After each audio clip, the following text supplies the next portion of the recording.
Hello everyone, बहुत बहुत स्वागत है आपका हमारी नई पीवाईक्यू सीरीज में, जहां पर हम क्या पढ़ रहे हैं। हम पूरे के पूरे पीवाईक्यूज जो हैं पिछले साल के पूरे सॉल्व कर रहे हैं। आप सभी मेरे को जानते ही होंगे, मैं हूं Arpit from favourite free learning platform, जहां पे आप सब पढ़ सकते हो physics, chemistry, maths, biology absolutely for free at learnerhub.com।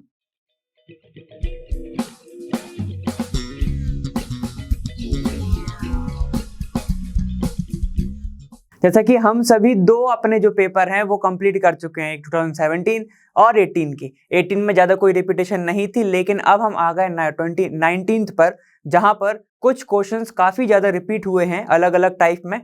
Type पूरा सेम ही है, मतलब जो पैटर्न है वो सब सेम ही है क्वेश्चन का, लेकिन जो क्वेश्चन है उनके कुछ कुछ वैल्यूज बदल दिए गए हैं। ठीक है, कुछ अलग कॉन्सेप्ट से पूछ लिया गया है, तो उन सब के बारे में हमें इसके बारे में पूरा का पूरा कैलकुलेट करके पूरा सॉल्व करेंगे हम 2019 का पेपर। ठीक है, तो बिना कुछ टाइम वेस्ट करे अपन स्टार्ट करते हैं क्वेश्चन नंबर फर्स्ट से। और एक बात, जो भी इस साल वाले में सिलेबस में नहीं होगा वो वाले टॉपिक अपन ज्यादा नहीं देखेंगे। ठीक है, क्योंकि हमको जल्दी से किसकी तैयारी में लगे हम 2023 की। ठीक है, तो जो टॉपिक नहीं आएगा तो वो अपन नहीं करेंगे। ठीक है, चलो अपन स्टार्ट करते हैं। तो यहाँ पर अपन सेट नंबर 3 कंप्लीट कर चुके हैं, अब अपन सेट नंबर 4 पर आ गए हैं। ठीक है, तो जो भी अपने सिलेबस में होंगे ये सारे के सारे अपन यहाँ पर सॉल्व करेंगे। ठीक है, तो चलो स्टार्ट करते हैं तुम्हारे क्वेश्चन नंबर 4 से, जो क्या बोल रहा है, why is tertiary butyl bromide is more reactive towards SN1 reaction as compare to N butyl bromide. ठीक है, तो चलो अपन इसके स्ट्रक्चर बना के देख लेते हैं।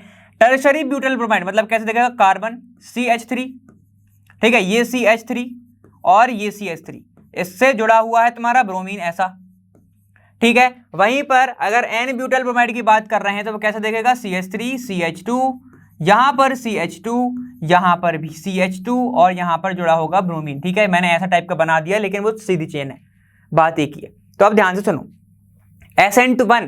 SN1, ठीक है, तो मैंने जैसे पिछली बार बताया था वैसे साइड में मैं लिख रहा हूं, तो चीजें लिखते जाना।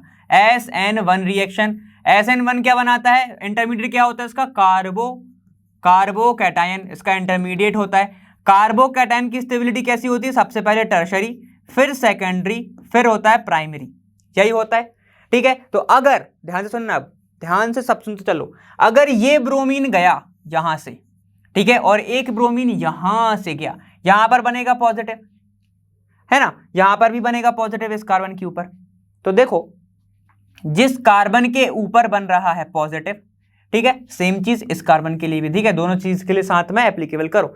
जिस कार्बन के ऊपर बन रहा है पॉजिटिव, वो 3 अलग कार्बन से जुड़ा हुआ है। ठीक है, 3 अलग कार्बन से जुड़ा हुआ है, इसीलिए इसको हम बोलते हैं टर्शरी कार्बोकैटायन, कार्बोकैटायन, है ना, यही होता है। वहीं पर अगर मैं बात करूं, जिस कार्बन के ऊपर बन रहा है पॉजिटिव, वो सिर्फ डायरेक्टली अटैच एक ही कार्बन से है, तो इसको हम बोलेंगे प्राइमरी कार्बोकैटायन बोलेंगे। समझने के लिए ऐसे समझ लो। ठीक है, हमें पता है ये सारे के सारे प्लस आई होते हैं, इसको इलेक्ट्रॉन देंगे तो इस पॉजिटिव चार्ज को ये क्या करेंगे, स्टेबल करेंगे। ठीक है, समझने के लिए समझ लो। सेम इसमें होगा, ये एक दे रहा है, ये 3 लोग दे रहे हैं साथ में, तो स्टेबल कौन सा होगा, ये वाला होगा। ठीक है, तो SN1 रिएक्शन हमेशा ऑर्डर फॉलो करती है तुम्हारा कौन सा, टर्शरी, सेकेंडरी और प्राइमरी। इसीलिए सबसे अच्छे से रिएक्टिव कौन सा होगा तुम्हारा, टर्शरी वाला, उसके एकदम लास्ट में होगा तुम्हारा कौन सा, प्राइमरी वाला। ठीक है, एक और क्वेश्चन अगर बन जाए तो तुम हमेशा लिख लेना, अगर उसने SN2 पूछ लिया तो वो ऑर्डर उल्टा हो जाएगा।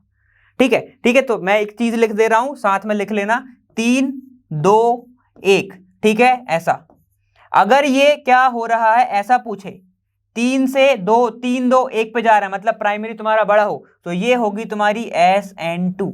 अगर इस साइड आ रहे हो तो ये तुम्हारी होगी SN1। ठीक है, ऐसे बना लो, ऐसे बना लो। ठीक है, सिंपल सी बात है। इस क्वेश्चन के लिए ये चीज है कि अगर SN1 रिएक्शन हो रही है, ठीक है, तो वो ऑर्डर फॉलो करेगी 3 2 1 वाला। क्लियर, समझ में आ गया इतना। ठीक है, तो यही तुम्हारा आंसर था। तो तुम्हारा कौन सा वाला आंसर होने वाला है, ये वाला आंसर होने वाला है। अगर ये ऐसा नहीं भी लिख के देता तब भी हम आंसर बना लेते। ठीक है, अब नेक्स्ट क्वेश्चन पे चलते हैं। देखो अब है तुम्हारा नेक्स्ट क्वेश्चन, बोल रहा है right the reaction involve in the Hoffmann bromide degradation reaction. तो ये मैं ऑलरेडी कई बार बता चुका हूं, तो एक बार एक सिंपल टर्म में जनरल इक्वेशन लिख रहा हूं, ठीक है। बाकी का तुम लिख लेना कैसे, कि अगर जब भी रिएक्शन हो रही है RC double bond O NH2, यहाँ पर एरोमेटिक भी हो सकता है, कोई बेंजीन भी हो सकता है और कोई एलिफेटिक भी हो सकता है। इसकी रिएक्शन जब भी होती है ब्रोमीन के साथ in the presence of strong base, तो यहाँ पे क्या होता है, डिग्रेड हो जाता है प्रोडक्ट। क्या बनता है, देखो यहां से ये बस हट जाएगा, बाकी तुम्हारा बच जाएगा प्राइमरी अमाइन NH2, खत्म। ठीक है, इसी को बोलते हैं हॉफमैन ब्रोमाइड डिग्रेडेशन मेथड। चलो और बात स्टार्ट करते हैं। तुम्हारा क्या बोल रहा है, प्रोपेनामीन एंड NN डाइमिथाइल मीथेनामाइन। ठीक है, सबसे पहले तो स्ट्रक्चर ही देख लेंगे इनका। ठीक है, सबसे पहले क्या है, प्रोपेनामीन मतलब एक कार्बन, दो कार्बन, ये हो गया इथेना। ठीक है, ये हो गया तुम्हारा प्रोपेन। यहां पर जुड़ा हुआ है नाइट्रोजन, ऐसे लिख रहा हूं H और H, तो मैं अभी समझ में आ जाएगा पूरा क्वेश्चन। ठीक, और यहाँ पे क्या है, NN डाइमिथाइल मीथेनामाइन। ठीक है, तो बना दो, जहां पे N से जुड़ा हुआ है मीथेन, तो ये CH3 मिथाइल, ये भी CH3, और यहां पर क्या है, मीथेनामाइन है, तो एक और हो जाएगा CH3। ठीक है, देखो N डाइमिथाइल और ये तुम्हारा मीथेनामाइन। क्लियर है, चलो अब यहाँ पे आगे जाओ। क्या बोल रहा है, contain the same number of carbon atoms. ठीक है, देखो 1 2 3 1 2 3 सेम नंबर कार्बन एटम है। ठीक है, यहाँ पे देखो even though propanamine has higher boiling point than NN dimethyl, मतलब ये बोल रहा है कि इसका जो बॉइलिंग पॉइंट है ये ज्यादा होता है इससे।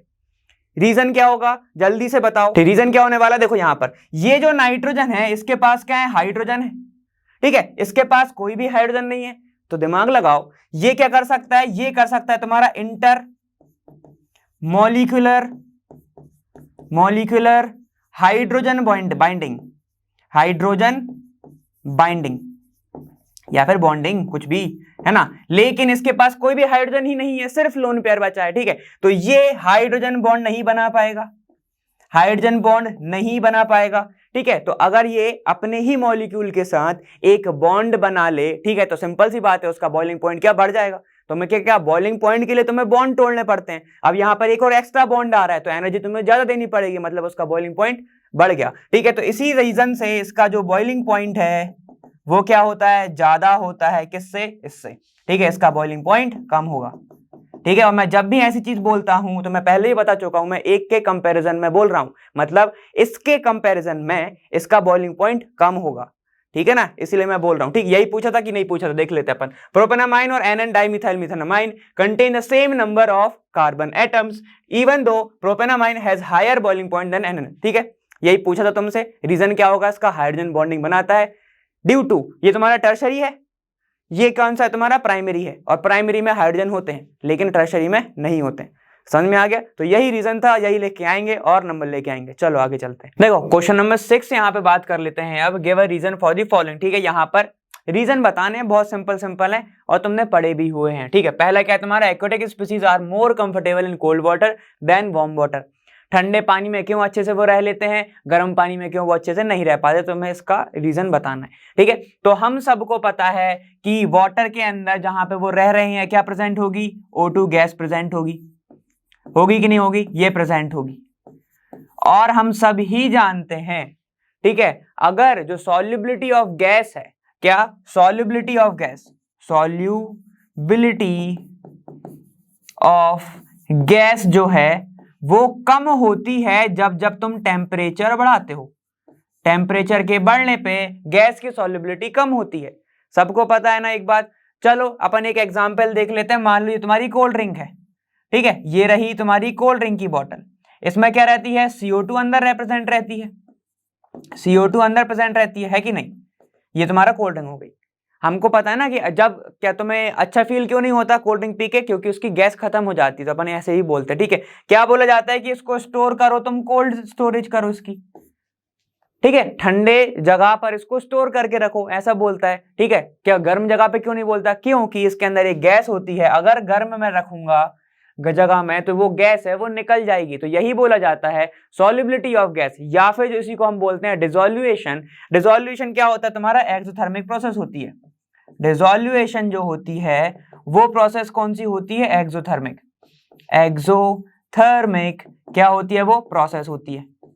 एक्सोथर्मिक मतलब क्या होता है, वो खुद ही हीट निकालती है, और अब तुम और हीट दे दोगे तो वहां पर क्या हो जाएगा, डिसोल्यूशन कम हो जाएगा, सॉल्युबिलिटी ऑफ गैस कम हो जाएगी। ठीक है, तो यही रीजन है, तुम समर के टाइम पे देखोगे तो जो तुम्हारा पानी है समुद्र का या फिर नदी का, क्या हो जाता है, रिवर का या फिर ओशियन का, वहां पे क्या हो जाता है, गर्म हो जाता है, जिसके कारण O2 जो है वहां से निकलने लगती है। और अगर पानी में से O2 निकलने लगा, ठीक है, तो जो तुम्हारी एक्वेटिक लाइफ है वो कैसे लिव रहेगी, कैसे जिंदा रहेगी वो, क्यों, उन्हें तो O2 की ही जरूरत है ना। ठीक है, तो बस सिंपल सी चीजें लिख के आओगे, एक लगा देना उसमें लीचार्ट प्रिंसिपल, उसमें क्या कहता है, सॉल्युबिलिटी ऑफ गैस टेम्परेचर बढ़ाने पे कम होती है। एक लिख देना कि डिसोल्यूशन एक्सोथर्मिक प्रोसेस होती है, और अगर मैं टेम्परेचर बढ़ा दूंगा तो वहां पर डिसोल्यूशन या फिर solubility of gas in water कम हो जाएगी या फिर लिक्विड में कम हो जाएगी। समझ में आ गया? यही रीजन से ठंडे पानी में तो गैस निकलेगी नहीं, यही रीजन से जो तुम्हारा एक्वेटिक लाइफ है वो ठंडे पानी में अच्छा कंफर्टेबल होती है। क्लियर है? चलो जाओ। अब है तुम्हारा एट हायर एटीट्यूड पीपल, यहां पर क्या, suffer from anoxia resulting in inability to think. Inability to think, अब ये क्यों होता है तो इसके बारे में अपन थोड़ा सा जान लेते हैं। देखो यहां पर चीजें क्या होती है कि क्या होगा, जैसे जैसे तुम हाइट पे जाओगे, जैसे जैसे तुमने क्या किया, एक हाइट पर गए, जैसे जैसे तुम हाइट पे जाओगे तो जो तुम्हारा प्रेशर है, पार्शियल प्रेशर किसका, ऑक्सीजन का, ऑक्सीजन का जो पार्शियल प्रेशर है वो हो जाता है कम, जिसके कारण, ध्यान से सुनना, जिसके कारण जो O2 है वो अब तुम्हारे ब्लड में अच्छे से सॉल्युबल नहीं हो पाती। ब्लड में क्या नहीं हो पाती, सॉल्युबल नहीं हो पाती, मिल नहीं पाती। ठीक है, जिसके कारण अब क्या हो रहा है, तुम्हारी बॉडी के अंदर ऑक्सीजन की कमी हो रही है। और अगर बॉडी के अंदर ऑक्सीजन की कमी होगी तो हर टिश्यू को, हर सेल्स को ऑक्सीजन की जरूरत रहती है लिव रहने के लिए, जिंदा रहने के लिए। ठीक है, तो अब सोचो ऑक्सीजन ही नहीं आ रही तो तुम्हारे अंदर क्या नहीं पहुंच पा रहा, टिश्यू के अंदर ऑक्सीजन तक नहीं पहुंच पा रहा है। और बताओ टिश्यू में नहीं पहुंच पा रहा तो क्या ब्रेन तक पहुंच पाएगा, नहीं पहुंच पाएगा। ठीक है, तो यहां पर ब्रेन में क्या हो जाती है, ऑक्सीजन की कमी, ब्रेन क्या हो जाता है तुम्हारा, ऑक्सीजन डेफिशिएंट, ऑक्सीजन की क्या हो जाती है, अमाउंट कम हो जाएगा। ठीक है, अब इसके कारण, क्योंकि ब्रेन का फंक्शन ही होता है सोचना, डिसीजन लेना, ठीक है, स्ट्रेटेजी बनाना, ठीक है, तो ये सारी की सारी चीजें अफेक्ट होती हैं, और इसी के कारण कोई भी इंसान क्या नहीं कर पाता, थिंकिंग प्रोसेस जो है उसकी जो बंद हो जाती है, थिंकिंग प्रोसेस क्या हो जाती है, बंद हो जाती है, और इस ही चीज को एनोक्सिया बोला जाता है। ठीक है, तो सबसे बड़ा रीजन क्या था, पार्शियल प्रेशर ऑफ ऑक्सीजन होता है कम, जिसके कारण, फिर से एक बार सीधे लाइन से देखते चलो, हाइट पे गया, पार्शियल प्रेशर ऑक्सीजन कम हो गया, अगर कम हो गया तो ब्लड में सॉल्युबल नहीं हो पाएगी, ब्लड में सॉल्युबल नहीं हो पाएगी तो तुम्हारे टिश्यूज में, सेल्स में नहीं पहुंच पाएगी, इसका मतलब है ब्रेन में भी नहीं पहुंच पाएगी। ब्रेन में नहीं पहुंच पाएगी, ब्रेन का फंक्शन ही होता है सोचना। ठीक है, तुम सोच नहीं पाओगे, चीजें समझ नहीं पाओगे, और उसी को हम कहते हैं एनोक्सिया। ठीक है, तो यही तुम्हारा रीजन है। एकदम ऐसे अपन चलते चलो पूरे कहानी के वाइज। क्लियर हो गया? ठीक है, तो ये तुम्हारे दो चीजें थी, बहुत इजी था, दो नंबर का बस आता, ज्यादा नंबर का नहीं आया था इसमें, एक नंबर ये, एक नंबर ये। क्लियर है? ठीक है, अब और पार्ट पे चलते हैं जल्दी से। देखो, हाँ देखो यहां पर और पार्ट तुम्हारा क्या बोल रहा है, what type of azeotropic mixture will be formed by solution of acetone and chloroform. ठीक है, justify on the basis of strength of intermolecular attraction that develop in the solution. ठीक है, तो इनने खुद ही एक आंसर दे दिया है। ठीक है, यहां पर क्या हो रहा है, देखो, intermolecular interaction that develop in the solution, मतलब इनने खुद ही एक आंसर दे दिया कि इन बीच में, इन सॉल्यूशन के बीच में एक क्या होगा, वहां पर इंटरेक्शन जनरेट होगा, जो है क्या है तुम्हारा इंटरमॉलिक्यूलर। और इंटर का ही मतलब क्या होता है तुम्हारा, अलग अलग मॉलिक्यूल। ठीक है, क्या होता है तुम्हारे डिफरेंट मॉलिक्यूल, डिफरेंट मॉलिक्यूल्स। ठीक है, यहीं से तुम्हें आंसर मिल गया। ठीक है, तो अब अपन थोड़ा सा अब खुद का आंसर भी देंगे, क्योंकि तुम्हारे पास क्या क्या है, एसीटोन, एसीटोन को मैं ऐसे लिख सकता हूं CH3, C double bond O, और यहां पर CH3। क्लोरोफॉर्म को बेटा मैं ऐसे लिखूंगा HC, यहां पर तुम्हारा होगा Cl, ये Cl और ये Cl। मैंने लाइव क्लास में हेलो एल्केन हेलो एरीन में बताया था। ठीक है, कि इन दोनों के बीच में क्या हो जाता है, क्योंकि ये ऑक्सीजन इलेक्ट्रोनेगेटिव है और इसके पास हाइड्रोजन है, आपस में ये लोग क्या कर लेते हैं, एक हाइड्रोजन बॉन्डिंग, क्या कर लेते हैं, ये हाइड्रोजन बॉन्डिंग कर लेते हैं। तो अब ध्यान से सोचना। ठीक है, मान लो ये जो आए तुम्हारे क्या है, मॉलिक्यूल्स हैं, ये अभी अलग अलग प्रेजेंट है। ठीक है, तो एक पर्टिकुलर टेम्परेचर पर ये उड़ जाएगा, एक टेम्परेचर पर ये उड़ जाएगा, ठीक है, तो तुम्हारा वेपर प्रेशर तुम्हें ठीक ठाक मिल जाएगा। लेकिन अब क्या हो गया है, इन दोनों ने आपस में ही बॉन्डिंग कर ली है, ठीक है, तो जिस टेम्परेचर पर ये उड़ना चाहेगा ये इसको पकड़ लेगा, जब ये उड़ना चाहेगा तो ये इसको पकड़ लेगा, तो मतलब अब तुम्हें वो टेम्परेचर ढूंढना पड़ेगा जिस पे दोनों साथ में उठ जाएं, ठीक है, जिसके कारण क्या हो जाएगा, उसका वेपर प्रेशर हो जाएगा कम, ठीक है, और उसी को कहते हैं तुम्हारा क्या, नेगेटिव डेविएशन, उसी को बोला जाता है नेगेटिव डेविएशन। ये क्या होता है कि अगर तुमने एक वैल्यू कैलकुलेट करके रखे हो ऑलरेडी, बहुत पहले से तुमने क्या एज्यूम करा था कि इसकी वैल्यू इतनी आने वाली है, ठीक है, तो हमने अकॉर्डिंग टू रॉल्स लॉ हमने क्या करा था, वहां पर एक वैल्यू को कैलकुलेट करा था। लेकिन जब हमने उसको ऑब्जर्व किया या फिर प्रैक्टिकल जो वैल्यू आई वो रॉल्स लॉ से क्या आई, कम आई, प्रैक्टिकल वैल्यू रॉल्स लॉ से कम आई, ठीक है, तो यहां पर तुम्हें क्या देखने को मिल रहा है, वेपर प्रेशर कम बन रहा है जैसे तुमने पहले सोच के रखा था, और उसी को हम क्या बोलते हैं, नेगेटिव डेविएशन, उसी को हम बोलते हैं नेगेटिव डेविएशन। क्यों हुआ, क्योंकि आपस में ही हाइड्रोजन बॉन्डिंग हो गई, इंटरमॉलिक्यूलर अट्रैक्शन हो गया, समझ में आ गया, ठीक है, तो यही चीज थी। एक बार मैं फिर से समझा देता हूं, वहां पे बस यहाँ पे देखते चलना, समझते चलना, ठीक है, ये तुम्हारा होगा क्लोरोफॉर्म, ये होगा तुम्हारा एसीटोन, मैंने इसको क्या किया, हीट किया, तो पहले नॉर्मली अभी कुछ बॉन्डिंग नहीं है तो ये उड़ जाएगा और एक ये उड़ जाएगा, क्लियर है। इन दोनों का वेपर प्रेशर जब मैंने इंडिविजुअल में कलेक्ट किया तो एक वैल्यू आई, ठीक है, मान लो इसकी 100 वैल्यू आई, कितनी आई, यहाँ पर 100 कुछ वैल्यू आई, क्लियर। अब क्या हुआ, मैंने इनका सॉल्यूशन बना दिया तो ये इसने आपस में पकड़ लिया एक दूसरे को, ठीक है, तो इनका अब जल्दी से वेपर प्रेशर नहीं बन पा रहा है, ठीक है, एक टाइम के बाद जो वेपर प्रेशर बनेगा मान लो वो 80 बना, कितना बना, 80 बना, ठीक है, तो अब सोचो पहले बन रहा था 100, अब बन रहा था 80, तो कम बन रहा है, इसी को हम बोलते हैं नेगेटिव डेविएशन, ठीक है, एक बार डेफिनेशन भी समझोगे तो क्लियर हो जाएगा। नेगेटिव डेविएशन, पॉजिटिव डेविएशन इस साल तुम लोगों को शायद नहीं है, ठीक है, तो इसको नॉर्मली समझ लो, क्लियर हो गया, वरना इसको ग्राफ से भी समझ सकते हो।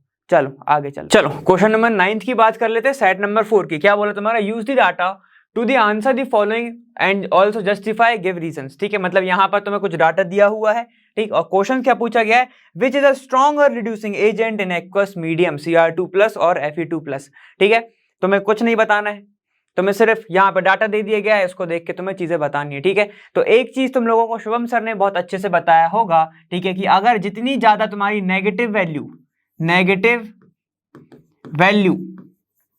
ठीक है, किसकी, ऑफ ऑक्सीडेशन स्टेट, ठीक है, जितनी ज्यादा तुम्हारी नेगेटिव वैल्यू होगी मतलब उतनी ही जल्दी से तुम्हारा जो मेटल है वो लो ऑक्सीडेशन स्टेट से हाई ऑक्सीडेशन स्टेट पे जाएगा, हाई ऑक्सीडेशन स्टेट पर जाएगा, समझ में आ गया इतना, मतलब जितनी ज्यादा नेगेटिव वैल्यू उतनी ही तेजी से तुम्हारा क्या होगा, लो ऑक्सीडेशन स्टेट से अपना इलेक्ट्रॉन को छोड़ के वो हायर ऑक्सीडेशन स्टेट में जाएगा, क्लियर हो गया यहाँ पे। चलो देखो सबसे यहाँ पे किस किस की बात चल रही है, क्रोमियम 2+ की और Fe2+ की, ठीक है, आयरन 2+, क्रोमियम 2+ की बात चल रही है। यहाँ पे देखो सबसे ज्यादा नेगेटिव वैल्यू कहाँ पे, देखो ये 2+, ठीक है, और ये मेटल है, तो ये किस में कन्वर्ट होना चाहेगा अपना, यहाँ पे ध्यान दो क्या है, Cr2+, तो कितनी ज्यादा नेगेटिव वैल्यू यहाँ पे देखो, ये देखो 0.41 और यहाँ पर कितना है देखो 0.77, दिख रहा है ना, मतलब ये पॉजिटिव है ये नेगेटिव है, ये कहां पे जा रहा है देखो M3+ है और यहां पर M2+ है, तो इसकी ज्यादा नेगेटिव वैल्यू है तो ये जल्दी से जंप कर जाएगा, इस पे करेगा ही नहीं करेगा, हायर ऑक्सीडेशन स्टेट पे, तो यहां पे ज्यादा नेगेटिव वैल्यू है तो इसलिए तुम्हारा इसका आंसर होगा Cr2+, जल्दी ज्यादा स्टेबल होगा,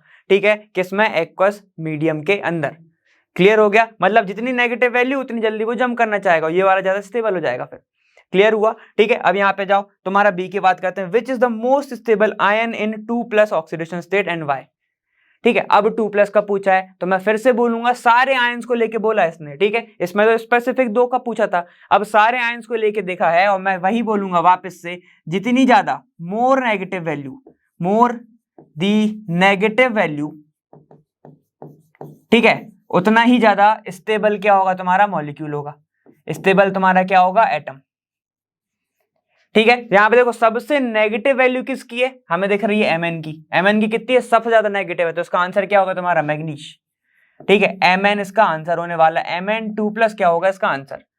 क्यों, मैंने अभी बोला था जितनी ज्यादा नेगेटिव वैल्यू मतलब क्या होगा, वो जल्दी से चला जाएगा उसके ऑक्सीडेशन स्टेट में, तो Mn बहुत जल्दी चला जाएगा किसमें, Mn2+ में, Mn2+ में। क्लियर हो गया, आंसर समझ में आ गया इतना। एक बार वापस से थोड़ा सा रिपीट कर देता हूं, ध्यान से सुन लो। मैंने बोला जितनी ज्यादा नेगेटिव वैल्यू तो उतनी जल्दी से जो एलिमेंट है या एटम है वो अपने हायर ऑक्सीडेशन स्टेट में जंप करेगा। क्लियर हो गया, बस इतना ये ध्यान रखो। अब देखो अगर हायर ऑक्सीडेशन स्टेट में वो जंप कर रहा है, अगर जंप कर रहा है मतलब वहां पर स्टेबिलिटी ज्यादा होगी, इसलिए तो वो जा रहा है। तो ठीक है, हायर ऑक्सीडेशन स्टेट की स्टेबिलिटी क्या होगी, ज्यादा होगी, इसलिए तो वो जा रहा है। क्लियर हो गया। अब पहला क्वेश्चन तुमसे पूछा था कि एक्वस मीडियम में तुम्हारा Cr2+ और Fe2+ में से, ठीक है, सबसे ज्यादा स्ट्रॉन्ग रिड्यूसिंग एजेंट कौन सा है। ठीक है, तो हमने सिर्फ वैल्यूज को देखा, किसकी नेगेटिव थी, देखो यहाँ पर 0.41 था, यहाँ पे 0.77 प्लस में था, ये माइनस में था, तो यहाँ पे Cr2+ क्या हो जाएगा, ज्यादा स्टेबल हो जाएगा एक्वस मीडियम में। क्लियर होगा, क्योंकि उसकी नेगेटिव वैल्यू है। चलो अब आगे जाओ, मैंने अपन ने पूछा मोस्ट स्टेबल आयन कौन सा है। अब उसने पूरे सारे आयंस में से पूछ लिया सबसे ज्यादा स्टेबल कौन सा है, तो वही हमने वापस से देखा कि इसकी नेगेटिव वैल्यू है, इसकी ज्यादा नेगेटिव वैल्यू, तो अपन ने डायरेक्ट लिख दिया कि मोर द नेगेटिव वैल्यू, यहाँ पे stable will be the element या फिर एटम। क्लियर हो गया, ठीक है, तो ये तुम्हारा आंसर हो जाएगा। चलो अब अपन आगे चलेंगे। चलो क्वेश्चन नंबर 10 की बात कर लेते हैं। ये सारा तुमने नेमिंग रिएक्शंस तो पढ़ी होंगी, उससे ही आया है। देखो पहला कौन सा तुम्हारा रिमर-टिमन रिएक्शन है, डिफाइन करना है विथ इक्वेशन। ठीक है, रिमर-टिमन रिएक्शन सबको पता होगा, एक तुम्हारी कार्बन अमाइन थी, एक रिमर-टिमन थी, पूरा सेम था, बस वहां पर अमाइन ले लेते हैं, यहाँ पे अपन फिनॉल की बात करते हैं। ठीक है, तो देखो रिमर-टिमन में सबसे पहले मैं ए बता रहा हूं। ठीक है, यहाँ पे देखो ए सबसे पहले कौन सी तुम्हारी रिमर-टिमन, तो यहाँ पर क्या होता है कि अगर तुम फिनॉल की रिएक्शन, ठीक है, फिनॉल की रिएक्शन मैं कराऊं किसके साथ, क्लोरोफॉर्म के साथ, CHCl3 के साथ, ठीक है, उसी की रिएक्शन मैं कराऊं एक्वस KOH के साथ, या फिर कई लोग NaOH ले लेते हैं, बात सेम ही है, बेस है वो स्ट्रॉन्ग बेस। ठीक है, तो यहां पर चीजें क्या होती हैं, यहां पर, ठीक है, ध्यान दो, यहां पर चीजें क्या होती है, इन दोनों से मिलके तुम्हें एक कंपाउंड बनता है इंटरमीडिएट, जिसको हम बोलते हैं CCl2, और इसी का नाम होता है डाइक्लोरोकार्बीन। डाइक्लोरोकार्बीन। सर ये बनता कैसे है, तो एक बार छोटी से में अपन देख लेते हैं, इस पर डिफाइन तुमसे मैकेनिज्म नहीं पूछता है, लेकिन फिर भी थोड़ा सा देख लो कि ये बनता कैसे है। ठीक है, ये देखो ऐसा दिखता है CCl, ये Cl, यहां पर भी Cl, ये Cl, इसके पास एक H होगा। ठीक है, और हमें पता है बेस क्या देगा, OH देगा। क्लियर हो गया, अब तुम्हें चीजें दिख रही हैं, क्योंकि ये OH ये H साथ में निकाल देगा क्या, वाटर, और तुम्हारा क्या बन जाएगा, देखो ऐसा CCl, ये Cl और ये Cl, इसके ऊपर जाएगा नेगेटिव चार्ज, क्योंकि इसका इलेक्ट्रॉन वो अपना इलेक्ट्रॉन देके गया है कार्बन को। क्लियर हो गया, अपने आप को स्टेबल फॉर्म में करने के लिए ये कार्बन ये क्लोरीन निकाल देता है बाहर। ठीक है, तो K के साथ जाएगा बाहर, निकाल लो, तो यहाँ पे क्या बन जाएगा, देखो ये बन जाएगा CCl2, यहाँ पर 2 इलेक्ट्रॉन निकल जाएंगे, और यही बनता है तुम्हारा डाइक्लोरोकार्बीन, इसी को कहते हैं। क्लियर हो गया, वापस से ये जाके बेंजीन की रिंग पे जाके जुड़ जाता है, एक इंटरमीडिएट बनता है, कुछ ऐसा दिखता है, देखो ये बनता है। आगे तुम्हें लिखना है नहीं लिखना कोई दिक्कत नहीं है, तुम अपन सिंगल स्टेप भी लिखेंगे तो वो लिख सकते हो, CHCl2 जाके जुड़ जाता है, ऐसा एक इंटरमीडिएट बनता है। ठीक है, ये तुम्हारा इंटरमीडिएट ऐसे बॉक्स में तुम्हें देखने को मिलेगा। फाइनल स्टेप क्या होती है इसमें, जब वापस से बेस डाला जाता है, इसका जो हाइड्रोजन है इसके साथ ही क्या करता है, आपस में ही खेलते रहते हैं वो, और लास्ट में तुम्हारा क्या मिलता है देखने को तुम्हें, क्योंकि ये H ले लेता है इससे, तो यहां पर बन जाता है OH, और यहां पर वापस से कुछ बॉन्ड का, यहां पर क्या होता है, बॉन्ड इधर उधर होते हैं, तुम्हें मिलता है देखने को एल्डिहाइड। ठीक है, क्या देखने को मिलता है तुम्हें, एल्डिहाइड। क्लियर हो गया, ये O कहां से आया होगा, वही बेस दे रहा है तुम्हारा, कौन सा, OH दे रहा है। ठीक है ना, OH दे रहा है, ये देखो KOH है ना, तो ये OH आता है, जिसके कारण तुम्हारा यहाँ पे क्या बन जाता है, O बनता है। ठीक है, तो यहां पर चीजें क्या होती है, सिंगल स्टेप में समझने की कोशिश करेंगे। यहां पर जब रिएक्शन आएगी तो तुम ऐसे भी लिख सकते हो। ठीक है, और सिंगल स्टेप बता रहा हूं वैसे लिखना। देखो क्या लिखोगे तुम, यहां पे लिखोगे when phenol is heated with chloroform in the presence of aqueous, कोई भी बेस ले लो, KOH, तो यहां पर तुम्हें देखने को क्या मिलता है, ऐसा यहां पर बन जाता है एक एल्डिहाइड OH, जिसको हम नाम देते हैं क्या, सैलिसल्डिहाइड देखने को मिलता है। यहां पर 3 बेस लगते हैं। ठीक है, मतलब यहां पे क्या निकलता है, 3 बार वाटर मॉलिक्यूल निकलता है। और KCl देखने को तुम्हें मिलता है बाहर। खत्म। 3 KCl 3 वाटर मॉलिक्यूल निकाल देना वहां पे, ठीक है। तो यहाँ पे तुम्हें क्या देखने को मिला, सैलिसैल्डिहाइड, सैलिसैल्डिहाइड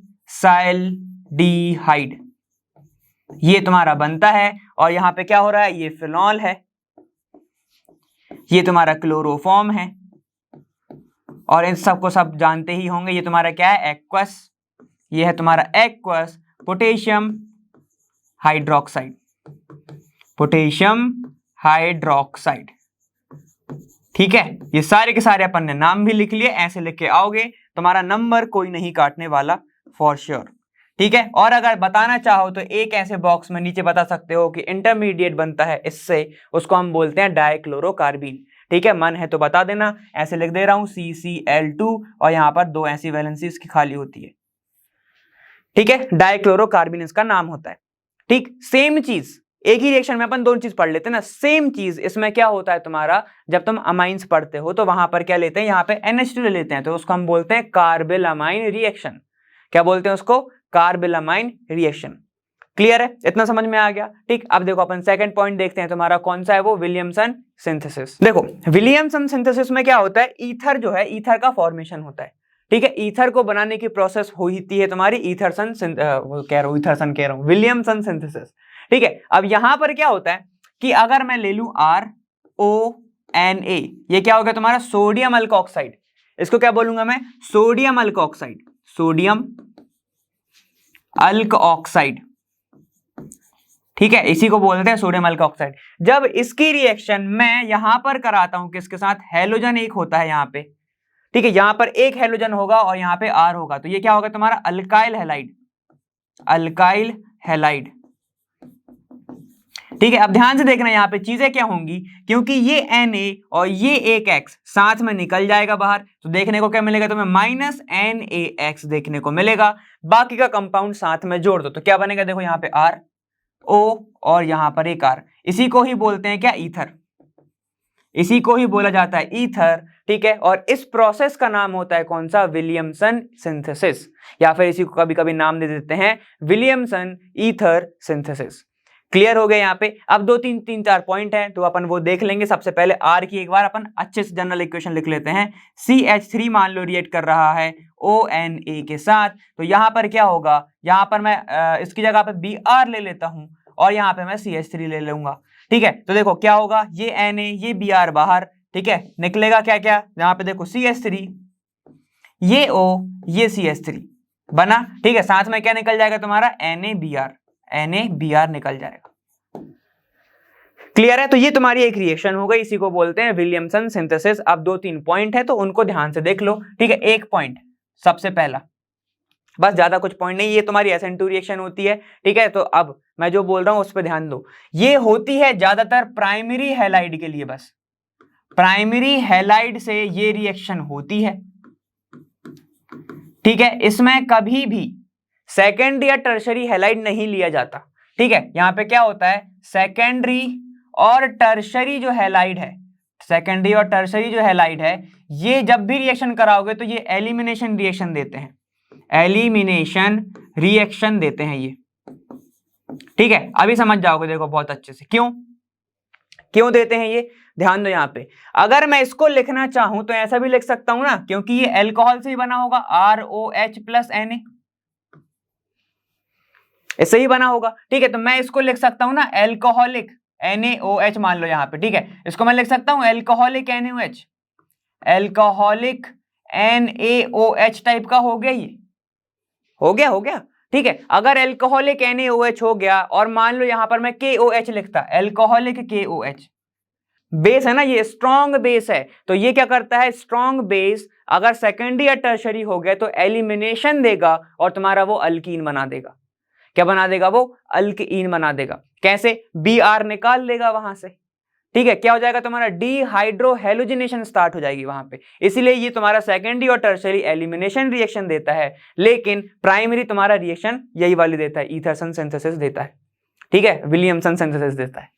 क्लियर हो गया सबको, ठीक है, तो ये तुम्हारा 10th क्वेश्चन हो गया, 2-3 पॉइंट थे वहां पे लिख के आओगे, काफी ज्यादा इजी और तुम्हें आंसर मिल जाएगा। चलो आगे देखो, अब सेट 4 की बात चल रही है, तुम्हारा क्वेश्चन नंबर 14 पर आ चुके हैं हम। एट 300 केल्विन, ठीक है, इतना ग्राम ऑफ ग्लूकोज प्रेजेंट है 1 लीटर सॉल्यूशन में, ठीक है, उसका ऑस्मोटिक प्रेशर दिया है कितना, ऑस्मोटिक प्रेशर 4.98, ठीक। If the osmotic pressure of glucose solution, इतना प्रेशर पर द सेम टेम्परेचर सेम है, what would be it's concentration, ठीक है। देखो आइसोटोनिक नहीं बोला तो हम पाई 1 = पाई 2 नहीं कर सकते, ठीक है। तो अब हमें इसको इक्वेशन बनानी पड़ेगी। सबसे पहले हम लिखेंगे गिवन लिख लो।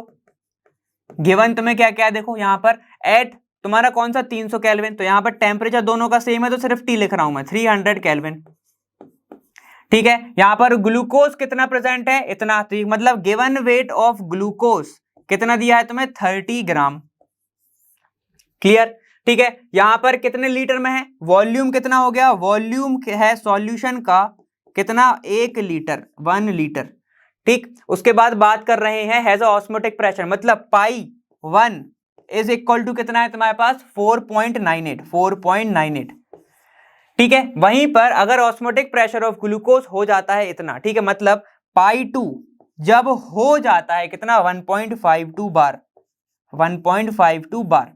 ठीक है, तब किस पे, टेम्परेचर सेम है उनका, ठीक। What would be it's concentration, तो कंसंट्रेशन क्या होगा हमें वो निकालना है, ठीक है, कंसंट्रेशन क्या होगा वो निकालना है, क्लियर, ठीक है। सबको फॉर्मूला पता होगा, पाई = क्या होता है, ICRT, यही होता है, पाई ICRT होता है। पाई क्या है तुम्हारा, ऑस्मोटिक प्रेशर, आई है van't Hoff factor, C concentration, R gases concentration और टी तुम्हारा टेम्परेचर, सबको पता है, ठीक है। चलो अब मैं बात कर रहा हूं फॉर इक्वेशन नंबर 1 बनाओ, ठीक है, इक्वेशन 1 बना रहा हूं मैं, पाई 1 = हो जाएगा I × C1 × R × T, ठीक है, इतना समझ में आ गया। तो अब देखो पाई जो दिया हुआ है वो कितना है, पहले वाले के लिए दिया हुआ है कितना, 4.98, ठीक है, इज इक्वल टू आई की वैल्यू कोई भी शुगर के लिए कितनी होती है, 1 होती है, तो उसको मैं नहीं रिपोर्ट कर रहा हूं।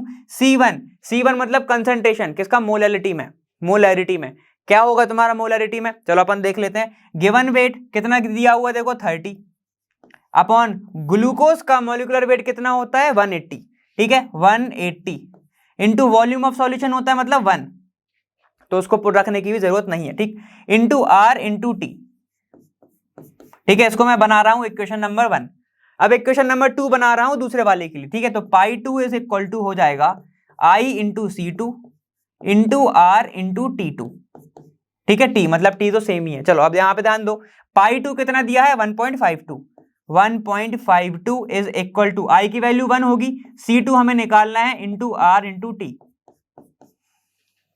क्लियर, ठीक है। तो इक्वेशन नंबर 1 को मैं डिवाइड कर रहा हूं अब इक्वेशन नंबर 2 से, ठीक है, तो कितना आएगा देखो, 4.98 अपॉन 1.52 इज इक्वल टू, देखो क्या हो जाएगा तुम्हारा, I से I कैंसिल, ठीक है, दोनों एक ही तो सॉल्यूशन है, ठीक है, I की वैल्यू वैसे भी 1 है, तुम रखो ना रखो, ठीक है। तो ये तुम्हारा आ जाएगा 30/180 इंटू 1 करोगे सेम ही आएगा, ठीक है, into R × T upon concentration निकालना है तुम्हें, तो कंसंट्रेशन यहां पे रखा, इंटू C × R × T, ठीक है, ये C2 है, R से R कैंसिल, T से T कैंसिल, दोनों सेम ही है क्योंकि टेम्परेचर, ठीक है। अब वैल्यूज को निकालना है, वैल्यूज को कैसे निकालोगे, इसको मैं ऐसे लिख देता हूं, ठीक है, ये कितना हो जाएगा 1/6, ये हो जाएगा 1/6, तो ये हो जाएगा 4.98 upon 1.52 is equal to 1 upon, ये कितना हो जाएगा 6 × C2, यही होगा।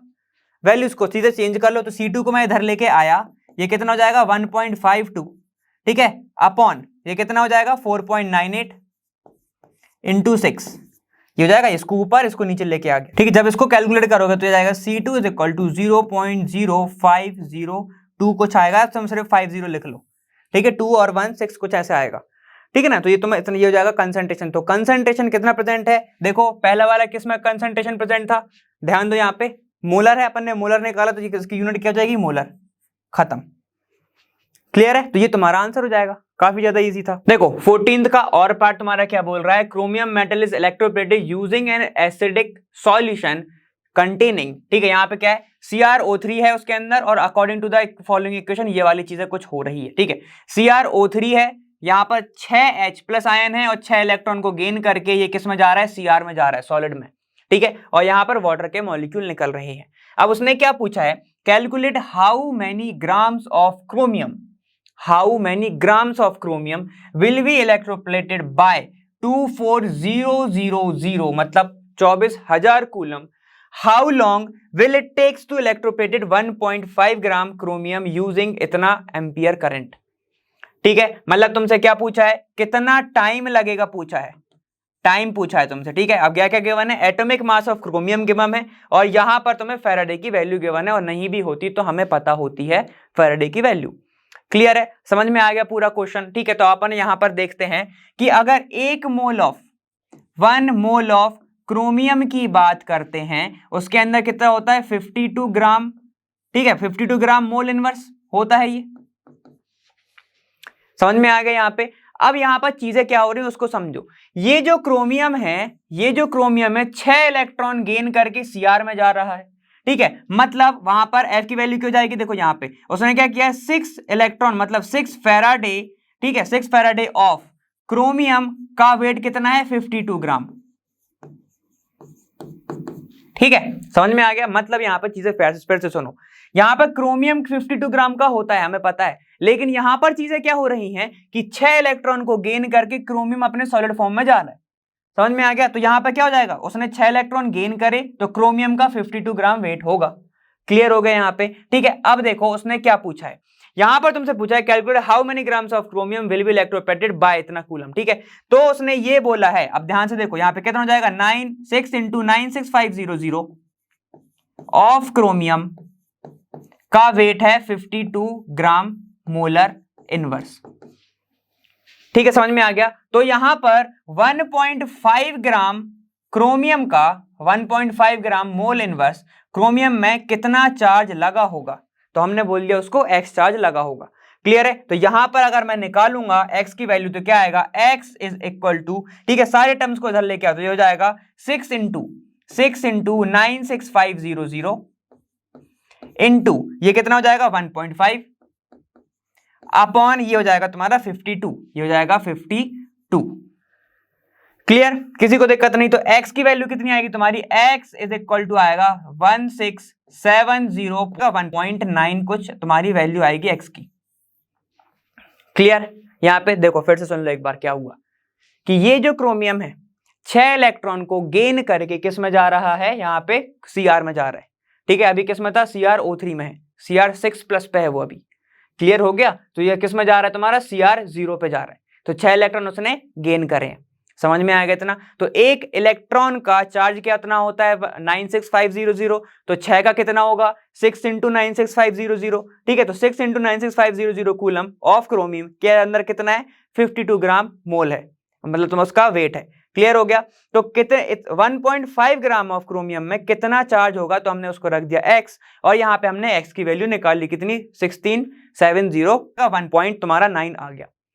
क्लियर है, अब तुमसे पूछा क्या गया है, अब तुमसे ये पूछा है कि कितना टाइम लगेगा, कितना टाइम लगेगा। तो हमको पता है Q इज इक्वल टू होता है I इंटू टी, मतलब चार्ज इज इक्वल टू कितना होता है Q करंट इंटू टाइम होता है, ठीक है। तो हमें टाइम की वैल्यू चाहिए, तो इसमें क्या करेंगे हम Q upon I is equal to T, बस वैल्यूज को पुट करो। चार्ज कितना आया था हमारा, देखो चार्ज आया है तुम्हारा 1670 का 1.9 अपॉन यहाँ पर I की वैल्यू कितनी है, देखो 12.5, तो लिख दूंगा मैं 12.5 इज इक्वल टू टी। जब टी को कैलकुलेट करोगे तो 1336.1 सेकेंड आएगा, ठीक है, 1 सेकेंड आएगा। क्लियर है, ये सेकंड में आया है, टाइम में तुम कन्वर्ट कर ही सकते हो, अपन ने बहुत टाइम से सीखा है। क्लियर हो गया, इसमें तुम्हें कुछ ज्यादा दिमाग नहीं लगाना था, नाम का बड़ा क्वेश्चन है, ठीक है, और बस तुम्हें इतना दिमाग लगाना था, फिर आगे बढ़ना था। क्लियर है, चलो आगे चलो। क्वेश्चन नंबर 15 की बात कर लेते हैं, यहाँ पे सेट नंबर 4 की, कैलकुलेट जी वैल्यू, ठीक है, जी नॉट में निकालना फ्री। अब देखो यहाँ पे and log KC for the following reaction. अब इस रिएक्शन के लिए तुम्हें जी वैल्यू भी निकालनी है, गिब्स एनर्जी भी निकालनी है, और तुम्हें लॉग केसी भी निकालना है, ठीक है। तो कैसे निकालेंगे अपन देख लेते हैं। रिएक्शन कौन कौन सी तुम्हारी, CD रिएक्शन कर रहा है Zn के साथ, तुम्हें Zn2+ मिल रहा है और CD मिल रहा है, ठीक है। तो अगर हम बात करें, ठीक है, हमें चाहिए है क्या जी, हमें चाहिए जी की वैल्यू। जी की वैल्यू कहां से मिल सकती है तुम्हें, एन इंटू एफ इंटू तुम्हारा ई नॉट सेल, यहां से मिलेगी। ठीक है, हमारे पास ई नॉट सेल ही नहीं है तो हम ई नॉट की वैल्यू निकालनी पड़ेगी। ठीक है, और हम बात करते तुम्हें एक क्या निकालना है, लॉग के सी। लॉग के सी तुम्हें कैसे मिलेगा, लॉग के सी क्या होता है तुम्हारा, अगर मैं ई नॉट सेल मुझे मिल गया, अगर मुझे ई नॉट सेल मिल गया तो मुझे पता है कि E not cell is equal to तुम्हारा कितना होता है 0.059, जिसको मैं 6 लिख सकता हूं बस, अपॉन एन, और यहां पर क्या होता है लॉग के सी, लॉग के सी ये आता है। ठीक है, तो देखो अगर मुझे ई नॉट सेल मिल गया ना तो बहुत सारी चीजें मिल जाएंगी। ठीक है, तो सबसे पहले हम ई नॉट सेल निकालते हैं। ठीक है, देखो यहां पर ई सेल की वैल्यू क्या आ सकती है तुम्हारी, E cell is equal to, हमें पता है अगर हमारे पास किसी का ई कैथोड है, ई कैथोड है तो उसको अगर मैं माइनस कर दूं ई एनोड से, ई एनोड से, तो मुझे काई की वैल्यू मिल जाएगी, मुझे वैल्यू मिल जाएगी ई सेल की। क्लियर है, तो अब मगर सर एनोड कैथोड कहां दिया है, तो अपन को देखना पड़ेगा। देखो जहां पर क्या हो रहा होगा ऑक्सीडेशन, वो क्या होगा, एनोड होगा। चलो देख लेते हैं, यहाँ पे C2+ है और ये जा रहा है किसमें, 0 में। ठीक है, तो इसका क्या हो रहा है, रिडक्शन, इसका हो रहा है रिडक्शन। ठीक है, वहीं पर Zn जो है वो 0 पे था, 2+ पे जा रहा है, तो मतलब इसका क्या हो रहा है, ऑक्सीडेशन, इसका हो रहा है ऑक्सीडेशन। क्लियर हो गया। ठीक है, तो अगर मैं Zn की वैल्यू लगा दूं एनोड की जगह तो तुम्हें आंसर मिल जाएगा। चलो अपन पुट करके देख लेते हैं। E not cell is equal to, यहां पे ई कैथोड क्या है देखो, माइनस 0.403 वोल्ट, माइनस यहां पे देखो माइनस इसका, और यहां पे क्या दिया है, माइनस 0.763 वोल्ट, ऐसा। ठीक है, माइनस माइनस प्लस हो जाएगा ये, तो इसको मैं ऐसे लिख सकता हूं 0.763 माइनस 0.403, ये हो जाएगा तुम्हारा ई नॉट सेल। क्लियर हो गया। ठीक है, वैल्यू निकाल लो यहां से, E not cell is equal to, देखो कितना आएगा यहाँ पे, ये जाएगा 063 और 0.636, ये इतना आएगा 0.360। क्लियर है, अब 0 लिखूं या ना लिखूं वहां पे तुम्हारी मर्जी है। क्लियर हो गया। चलो अब जाओ, अगर मेरे पास ये आ गया है तो मैं जी की वैल्यू बहुत इजीली निकाल सकता हूं। ठीक है, तो चलो अपन पुट करते हैं यहाँ पे, जी की वैल्यू निकालते हैं। ठीक है, देखो जी की वैल्यू क्या आएगी, del G is equal to तुम्हारा क्या होता है, minus N into F into E not cell, into E not cell. Clear हो गया। यहाँ पे ये सारे इंटू के साइन, एक बच्चे ने बोला था कि सर आप इंटू को प्लस जैसा मत बनाया करो। ठीक है, वो मैं समझ रहा हूँ, जल्दी जल्दी में वो ऐसा हो जाता है। ठीक है, चलो देखो यहाँ पे क्या है, डेल जी की वैल्यू निकालनी है, तो del G is equal to minus N, क्या होता है, कितने नंबर ऑफ इलेक्ट्रॉन निकल रहे हैं या फिर तुम्हारे जुड़ रहे हैं, कितना गेन कर रहा है कितना लॉस कर रहा है। तो देखो यहाँ पे ये 2 इलेक्ट्रॉन गेन करके 0 पे जा रहा है, ये 0 से 2 इलेक्ट्रॉन लूज कर रहा है यहाँ पे। ठीक है, मतलब कितना, एन की वैल्यू कितनी जाएगी, 2। ठीक है, तो मैं रख देता हूं यहाँ पे -2 इंटू, क्लियर है, एफ क्या होता है, फैराडे, उसकी वैल्यू सबको पता होती है, कितनी होती है, 96500 इंटू ई नॉट सेल हमने अभी निकाला 0.0360। इजी है, किसी को घबराने की दिक्कत ही नहीं। ठीक है, अब यहां पर जब जी की वैल्यू तुम कैलकुलेट करोगे तो कितना आएगा, ठीक है, ये आएगा तुम्हारा -69480, ये आएगा तुम्हारा जूल में, इसको किलो जूल में करोगे तो कितना जाएगा, -69.480 किलो जूल, ऐसे आएगा। ठीक है, मोल इनवर्स वगैरह तुम लोग वो लगा लेना, डेल जी की वैल्यू है ये। ठीक है, ये आ गया तुम्हारा डेल जी। अब मेरे पास इसको तो निकाल लिया मैंने, चलो मेरा ये वाला तो हो गया। अब उसके बाद लॉग केसी चाहिए है, लॉग केसी की वैल्यू देखो, ई नॉट सेल आ गया है हमारे पास, तो यहां से मैं निकाल सकता हूं। चलो देख लेते हैं, यहाँ पे मुझे यहां से निकालना है किसकी वैल्यू, इसकी वैल्यू है ना। तो अगर मैं क्या करूं, अब ध्यान से देखना कि इसको सारे टर्म को इस साइड लेके जाऊं, तो ये क्या हो जाएगा, देखो ये हो जाएगा तुम्हारा E not cell into N upon, यहां पर कितना हो जाएगा 0.06 लिख सकते हैं इसको, चलो 5 ही लिख देते हैं यहाँ पे, 59। ठीक है, इज इक्वल टू हो जाएगा लॉग के और ये सी। दिक्कत है कोई नहीं है। चलो अब आगे रखते हैं, ई नॉट सेल तुम्हारा कितना है, देखो ई नॉट सेल तुम्हारा आया हुआ है 0.360, तो यहां पे रख देता हूं 0.360। एन की वैल्यू कितनी है, एन की वैल्यू 2 है, अपॉन 0.059 आ गया। क्लियर है। ठीक है, इज इक्वल टू, अब यहां पर तुम इसको कैलकुलेट करोगे तो 12.20 इज इक्वल टू आ जाएगा लॉग के और ये सी। ठीक है, ये जाएगी तुम्हारी इसकी वैल्यू। क्लियर है, काफी ज्यादा इजी। तो इसमें दिमाग क्या लगाना था, बस इन अगर ये दोनों चीजें तुम्हें पता है, कौन कौन सी, ये दोनों चीजें, तो तुम पूरा क्वेश्चन ही सॉल्व कर लेते, है ना। बस इतना तुम्हें पता होना था।